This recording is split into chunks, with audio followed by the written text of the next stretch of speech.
Have you ever wondered why anyone would pay a fortune to eat something that adds no flavor? Edible gold, often seen in luxury dishes and desserts, isn't about taste, it's about status, exclusivity, and indulgence. Join us as we dive into the world of edible gold, exploring its luxury status, rich history, and why it's the ultimate indulgence in fine dining.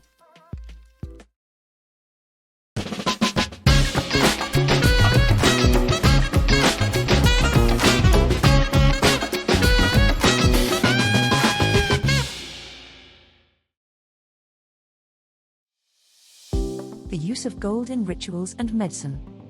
The earliest known use of gold in food can be traced back to ancient Egypt, where the precious metal had symbolic significance. In a culture where gold was associated with the gods, divine power, and immortality, it wasn't surprising that gold was incorporated into food for ceremonial purposes. Pharaohs were believed to be gods on earth, and gold was seen as a way to connect with the divine. Egyptians may have ingested gold to harness its supposed mystical properties and enhance their health or spiritual well-being. Additionally, gold leaf or gold dust may have been used in offerings to gods, ensuring that those in power maintained their link to the divine. The Greeks and Romans also embraced gold for both medicinal and decorative purposes. Gold was thought to have healing properties, and it was often included in elixirs or used as part of royal feasts to enhance the splendor of the occasion.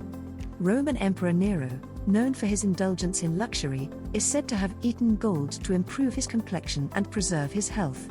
The belief in gold's therapeutic powers persisted for centuries, with many ancient cultures seeing it as more than just a symbol of wealth. A symbol of power and prestige. In the Middle Ages, the use of edible gold continued to be tied to power and wealth, but its application became more focused on the elite.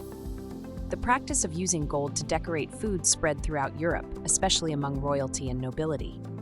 Kings, queens, and wealthy merchants would use gold leaf to adorn elaborate cakes, pastries, and drinks, ensuring that their feasts were not only abundant, but opulent. Gold was often sprinkled on fine wines, used in gilding desserts, and even included in the presentation of ceremonial meals. During this period, edible gold was seen as a symbol of refinement and exclusivity. It was not only a way to elevate the aesthetics of a dish, but also to display the host's wealth and social status. The practice of using gold in food became an essential part of medieval banquets, where the extravagant display of wealth was as important as the food itself.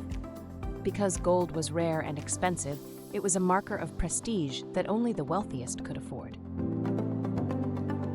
Opulence and excess. By the time of the Renaissance and Baroque periods, the use of gold in food was taken to even greater extremes. The lavishness of courtly life during these times meant that noblemen and women sought to outdo each other with ever more extravagant displays of wealth. Gold leaf was often used to embellish fruit, cakes, pastries, and drinks, with the wealthy dining class indulging in gold-laden dishes to showcase their affluence.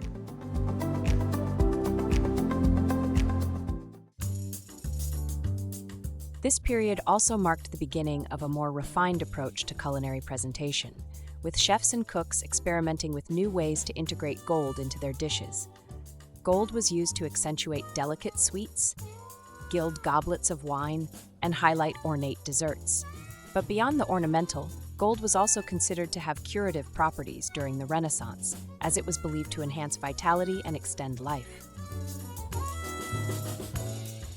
In the 18th and 19th centuries, edible gold became increasingly associated with the wealthy elite, as industrialization began to separate the classes more distinctly. Gold leaf and gold dust were still used to decorate elaborate cakes and pastries at royal banquets, and it was also used to embellish other indulgent items such as chocolates and confectionaries. The invention of chocolate in the 19th century, for instance, saw edible gold incorporated into fine chocolate confections, a luxury that was not accessible to the average person. In these centuries, the idea of gold as a form of luxury was firmly entrenched. The wealthy saw edible gold as a way to demonstrate their taste, sophistication, and access to the finest things in life.